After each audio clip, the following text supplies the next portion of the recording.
This turmoil, particularly this last week, has the president at any time thought about stepping down before or now? No, and I think that's an absolutely ridiculous question.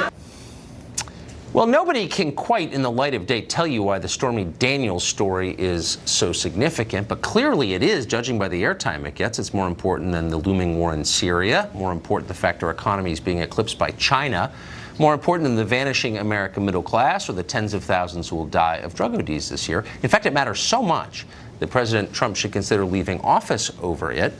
Does anyone who doesn't work in the media believe that? Britt Hume is our senior political analyst here at Fox, and he joins us tonight. So, Britt, maybe I'm blinded by my reflexive revulsion about this story, but is it, in the scheme of stories, considering the world is on fire and changing faster than we can keep up with, is the Stormy Daniels story as significant as the airtime it's getting, do you think? Of course it's not. The problem with this story from the start has been this. It doesn't tell us anything about Donald Trump that we didn't already know or should have known. Indeed, this story itself came out, at least the piece of it that he had this liaison with her, came out before the election. Americans who voted for and against Donald Trump knew or should have known that he was a habitual philanderer. He'd made a great public spectacle of it in the past, that he was a man with a taste for flashy women. The story was entirely credible and remains so to this day.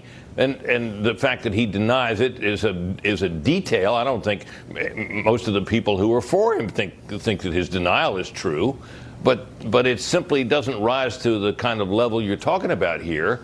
Unless you want to take very seriously the possibility that the money paid to keep her from blurting all this out sooner was a campaign contribution that well exceeded the proper limits for campaign contributions.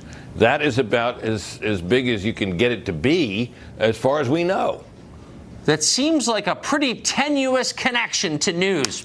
Just me. By the way, I think the other channels have covered this exclusively since we started 28 minutes ago. I mean, that's all they've covered for this hour so far. Well, I think there's a lot of excitement about the search of the Cohen offices and so on. But when the question that still you have to answer here is, what really is the underlying crime, and does it rise to the level of something for purposes of impeachment? Or, as the questioner at the briefing said, the possibility that Trump would resign. That's an interesting question, of course, Tucker. Does anything about Trump's behavior in reaction to any of this suggest that this is a man contemplating quitting? I would say, obviously, palpably not. I'm not sure that he or anyone in the White House fully understands what would happen if Democrats take the House this fall, as many polls suggest they will.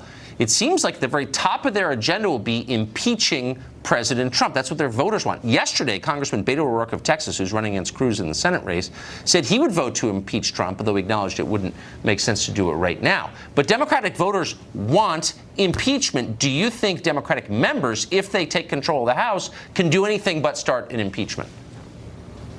Well, I think there'll be moves in that direction. Of course, the last time this was done, when the case of Bill Clinton and the charges there were, among others, perjury and obstruction of justice that were pretty thoroughly documented. He'd obviously lied to a grand jury.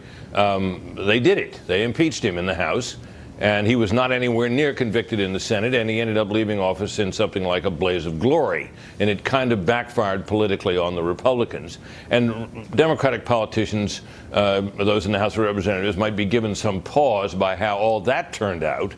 But you're right about the base. The Democratic base cannot stand the ground that Trump walks on. They want him out, and they want him impeached, and they want their members to be part of the resistance. Little Mr. O'Rourke, running against Ted Cruz in Texas, seemed a little confused about how impeachment worked because he's running for the Senate, and the Senate doesn't vote to impeach. The House votes to impeach. The Senate votes on whether or not to convict.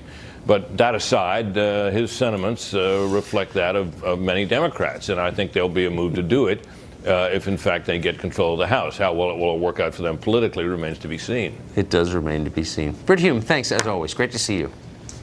You bet.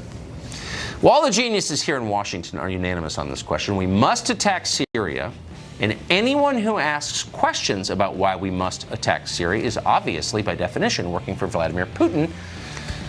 How has this happened? How has almost everybody in power lined up behind yet another military intervention? Is the public crying out for one? Glenn Greenwald has watched this fairly carefully, and he joins us next with an answer.